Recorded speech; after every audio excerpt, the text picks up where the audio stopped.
Hey guys, Buffer Game back today bringing you a video, and today we're going to be talking about the state of Warzone currently here at the beginning of Season 4. This is going to be more of a retrospective type video where I'll review some of the good things and the bad things, and then we'll look at what can be improved going forward for Warzone, especially being that Battlefield 2042 is looming on the horizon. So soon Warzone and Call of Duty itself won't be the only fish in the FPS genre pond. They will have very huge competition. So really, I think that Warzone and developers need to make a lot of changes quickly if they're going to retain a lot of the player base that they've had the luxury of having over the course of the pandemic, where Call of Duty and Warzone were the only real choice, specifically on consoles. But for the FPS genre in general, Warzone, huge game, everyone's playing it, but there's also no competition for it, really. So what's that going to look like when Battlefield comes out and you start seeing other titles released also, Hell Let Loose coming to consoles, things like that, when there's more competition in the water. So let's go ahead and we'll start with the pros, move into the cons, and what can be done to improve going forward. So the pros, I would say first off that Raven Software has done a great job with the patch notes. They've added a lot of detail to the patch notes. They've explained the rationale behind the changes that they're making, so we, the player, can understand what the changes are that they've made and why they've done it. And then we can look at it from a perspective of being a player who plays the game all the time. Does that make sense? Does it not make sense? Typically, if it doesn't make sense, they'll come right back and make a change typically. So they've done a great job of that. Weapons that need to be monitored, they indicate in the patch notes that it is going to be monitored. They're going to keep an eye on it. And typically they come back and make those changes after they said that they're keeping an eye on it. So that's a thing they're doing great. I think they've done a great job with the patch notes, adding detail. The communication has been stepped up significantly from Raven. So they're doing a great job there. I love to see that continue going forward. Night and day difference from what it was like just a few months ago. So they definitely stepped up, hired some PR employees, some more developers, some people to manage their social media, things like that, to really make sure that the core player base is represented with these changes and the patch notes. The next thing I think is adding new content. They've done a great job of porting over all the Cold War content, the assets into the game. I think adding new vehicles, the new map, that's a lot of work that I think we as the common player don't really give them the credit for. That's a massive undertaking that Raven Software has done. And they've done a great job of implementing that on the deadlines. They have deadlines with the Cold War release and other promises that are made on the Warzone front for season launches, things like that, that they have to meet these deadlines. And so the development team's definitely done a great job bringing in these new assets, bringing in the new map, the Rebirth Island, everything like that had to be made into or ported to the Modern Warfare engine and then released into Warzone in parallel. So they've done a good job of bringing all these assets in and getting them delivered on time. So those are really the two pros that I wanted to focus on. That's what they've done a really good job at, and I think that's going to continue. So those are the pros. That's what really went well for Warzone lately. Now, if we look at what didn't go so well. So first off, I'm just going to use a tweet that I made the other day. I think it summarizes everything really perfectly. So I said, Warzone will forever be remembered as an amazing idea that never lived up to its potential due to the yearly release cycle of Call of Duty and forced content that was poorly planned. Cheaters with infinite accounts, every new weapon is broken and takes months to fix. Modern Warfare weapons are no longer viable. So if we look at that, that's just a tweet I put out the other day, really when I was going through it in Warzone, and I tried to word it as best I could to really not bash Raven, because I don't think Raven is to blame here for the poor state of Warzone. All these deadlines, the amount of assets they've had to bring in, and the amount of weapon balancing, like I said, it's a huge undertaking, but the forced Cold War integration clearly did not go well. They're still making corrections to try and correct all of those issues with the weapon balance, all the vehicles that are glitched, some of the other issues that are going on after the Cold War integration. So if we look at Warzone pre-Cold War integration, post-Cold War integration, pre-Cold War integration, the game was in such a much better state, much easier to play. Weapons were much more balanced. Yes, we complained about the Grau, the Bruin, the Kilo, things like that. And back then, those things took far too long to fix. And I don't know where Raven came into this, but those weapons in Modern Warfare that were broken for far too long also. However, since Raven's taken over, we've had the Cold War integration, things like the DMR-14, the MAC-10, most recently with Season 4, the Amelie, things like that are broken upon release. It clearly shows that there's no QA testing going on. So to me, it seems like they don't have enough developers. They're putting over things like the Amelie, not having time to properly test it, and then they're relying on YouTubers like Exclusive Ace, JGod, Drifter to do True Game Data to do the stats for them and make corrections off of that. So why would they hire somebody to do the work that content creators are going to do for them after they release? So essentially, releasing new weapons, new content is really their test environment. Then they're relying on the content creators to vet that, QA test it for them, quality assurance test, and then Raven's making those patch notes after the fact instead of doing the QA testing and making sure weapons aren't broken before they release everything every season. So that's really kind of the summation of, I think, where Warzone is. We have stim glitches every once in a while. Every new vehicle that's introduced, we had the chopper with the miniguns, the truck with the Browning 50 cal on there, both causing invisible players and had to be removed immediately. We saw that happen with the chopper multiple times, most recently Season 4 with the truck with the 50 cal on top. So you get invisible players when there's new vehicles added. I'm surprised that the dirt bike did not cause invisible players, which is good. So that's really, I think, the first new vehicle that was added that didn't break something, which is great. Next up, the overpowered Cold War weapons. I think really old Cold War weapons, very overpowered. They've been overpowered. Obviously, Raven's still making up for the fact as to how broken they were when they were first released. And every new Cold War weapon that comes in seems to be broken. So like we just discussed, there's not enough testing. They're not looking at the data. They're not testing the data. They're relying on the community to do that for them. And then they're fixing it in a reactionary way, not being proactive before the new content's released. So effectively, they're releasing broken content, knowing it's broken, allowing the community to do the work for them, and then they're fixing it, being reactive in that way.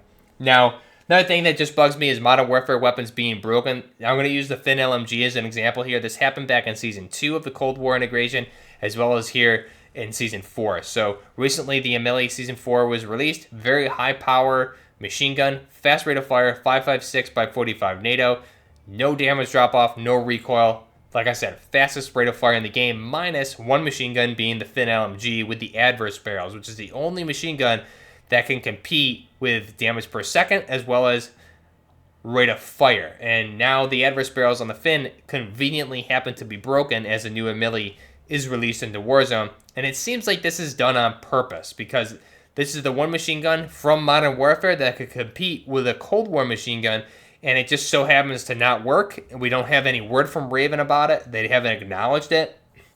So we don't have any ETA as to when this is going to be fixed. So that just goes more evidence to the fact that Cold War weapons are being put in the forefront as Modern Warfare weapons are being put in the back seat. The Cold War weapons keep getting buffed. They have no recoil. They have no horizontal recoil, no vertical, no damage drop-off. They just did a whole barrel overhaul with these weapons when it really wasn't needed. If you look at something like the FARA 83 compared to the previous Beamer, the Kilo or the Grau, the FARA 83 is now effectively the most accurate weapon probably ever in the game. If we look at weapons like the Scar H, which just recently actually did have buffs for its damage, but its recoil compared to another similar assault rifle in Cold War, that being the new G3 or the CA83 or the CA53, I think they call it in game. So the G3 compared to the Scar, they both fire the same caliber, 7.62 by 51 millimeter NATO, and the Scar H has night and day recoil over the G3. The G3 has very little recoil, no horizontal recoil, and the vertical recoil is not that heavy at all. Very easy to control this weapon, and it does the damage of a 7.62. So you have these Cold War weapons that seem to always come in with no recoil. And then we look at the counterpart for Modern Warfare, and it just doesn't even hold a candle to the Cold War version, unfortunately. So the Scar H, it got some love, but the recoil is just abysmally worse than that of the CA82 or 83, whatever they're calling it. Much worse. So that's something that I think that needs to be corrected going forward. Also looking at calibers, 9mm always seems to be just this great overpowered weapon out to ranges that it shouldn't be effective at and beats 7.62 at ranges where 9mm shouldn't even be effective. The Kar 98 versus a Barrett 50 cal. The Kar 98 fires at 7.92 Mauser versus the 50 BMG. I remember one time I unloaded 3 rounds to the chest at about 20 meters of somebody and didn't even get it down with the Barrett, whereas a Kar 98 is going to break your plates at any range to the chest or the upper torso, and it's easy to down. Very low skill sniper rifle. So you would think low skill weapons would be, you'd have to hit more shots. High skill weapons, you'd be rewarded for mastering the weapon. Unfortunately, it's the opposite. Next up, looking at map lighting. The map lighting for Warzone is really, really bad right now after the new map for Verdansk 84. We had the recent lighting that has been brought over to Rebirth Island, which looks beautiful. The lighting on Rebirth needs to be brought to Verdansk. This is something that Raven's actually aware of and they've addressed, and that's the plan. They're going to fix the lighting, but why was the lighting changed to begin with is really my question, because the lighting on Verdansk, the original Verdansk, used to be perfect. It was fine. You could see everything. Now there's this very dark, misty haze. It looks like a hurricane's about to roll in 24/7. I cannot see players on that map for the life of me unless they're right in front of a white background. If there's people that are in grass, in anywhere, it's impossible for me to see people. Even out to like 30 meters, I struggle to notice people. The lighting on the map is horrible and should never have been done like that. I don't know who made the decision, why it was done, but that person should probably be fired. It doesn't make any sense to me why they made the map so dark. And then you have Rebirth, which just looks amazing. So why was that done? What was the rationale behind that? I would have loved to have been in the room when they pitched that idea. I'm sure it must have been very entertaining to hear. Next up, the tournament competitive play that Warzone has now evolved into a tournament game. We have players with Twitch TV. You have these high profile streamers and pro players that stream on the platform, play in big money tournaments, and then you have younger players who watch these tournaments, watch these streamers, and emulate their favorite streamer. They're going to play like them, and unfortunately, due to all the compounding issues with Warzone, the broken weapons, broken vehicles, bad lighting, it creates a toxic environment for the casual player. So Warzone right now does not cater to any casual players. We have skill-based matchmaking on top of it. So a casual player like myself who's just trying to have a nice tactical gameplay experience with some friends can't do so without getting harassed by everybody that thinks they're playing in the JGod $500,000 tournament 24/7, or the next recruiters for FaZe are trying out, is really what it seems like. There should be a competitive mode specifically within Warzone for these type of players that want to play in like tournament type style lobbies, and then there should be casual modes in Warzone for players like myself who are just trying to have fun. I haven't been able to play Warzone with friends and just kind of have a relaxing, enjoyable experience really in a month. So when you do have that one game, it's great. When Warzone works right, it's amazing. It's better than anything. But that one game happens one in maybe every 35 games. And that's just a little bit ridiculous and frustrating. How are you supposed to play a casual shooter if there's no casual to it anymore? That's something that should be addressed. There should be a competitive mode specifically like Rainbow Six Siege, other competitive shooters that are built for competitive play, so they have that. Call of Duty Warzone was not built for competitive play, but it morphed into that. So therefore, Activision, Raven, whoever's in charge of this needs to pivot and create a competitive playlist or competitive lobbies in Warzone. Also, the limit time modes such as like Realism Royale, things like that actually do benefit the casual player like myself. Those modes should be more readily available. At least come in on a cycle more than twice a year, so us casual players who want to have that casual experience that the Modern Warfare game was initially marketed to, that player base can still have a place in the game. Right now, there's no room for casual players. There's no room for anybody that wants to use anything outside of a non-meta weapon, and that's a little frustrating, and it drives me away from the game. I have not been playing nearly as much. I can't get any content, unfortunately, for Warzone, and I'm excited to go back to Battlefield 2042. I've always been a Battlefield player before Call of Duty, and the handling of Warzone has driven me. As soon as Battlefield comes out, I will not ever be touching Warzone again, and unfortunately, that's the experience I feel a lot of people have had, and a lot of people will be making a decision with their wallets going forward. So those are all the pros and cons. Now, what can be done better? I think we discussed on what can be improved a lot here. Map lighting, weapon balancing, things like that. We kind of went through it as we broke down the cons.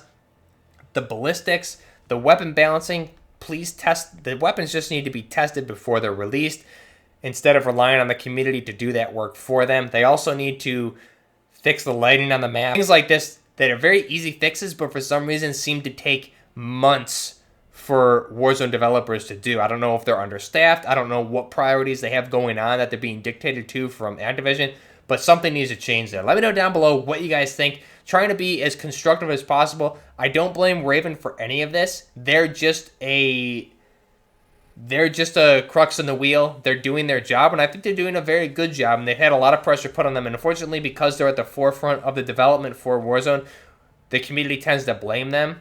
They're the ones that are, quote-unquote, handling it now. I don't think Warzone is really at fault here. I think poor planning from Activision, it's a top-down effect.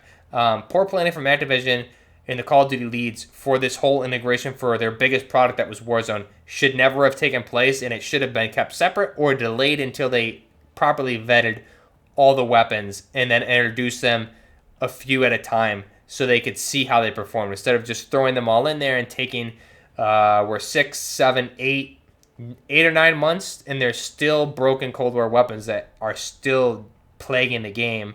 So since Cold War integration, the game has effectively been broken and very unbalanced. So that's just something that I really think is unacceptable from a AAA studio. I would expect a lot more. And to be honest, if there's a premium subscription to Warzone that if I need to pay $5 as a player to help pay the developers to properly support the game, I would gladly do so. The players, I feel, this would be a good way to get around cheating. For your account to play in Warzone, pay $5. Very little amount. I would pay that money for everybody in the community to play this game. That way, if you're a cheater and you get banned, then you have incentive not to cheat anymore because you're actually paying out of your own wallet to play the game. Then you won't have 30 plus accounts. Every new account costs $5. So you're going to make 30 plus accounts. It's going to cost you a lot of money to cheat and get caught. That's a very simple solution to this. Let me know, guys, what you think down below. Again, Warzone, amazing game. I've had so much fun covering Call of Duty and Warzone. However, it's gotten to that point where it just seems like they don't know what they're doing with the game anymore. And they're almost treading water right now. And we have this giant whale that's about to fall into this pond being Battlefield. And I think it's going to ruin Call of Duty's day pretty badly. Let me know down below what you guys think. This is Buffner Gaming. Till next time, Buffner Gaming, out.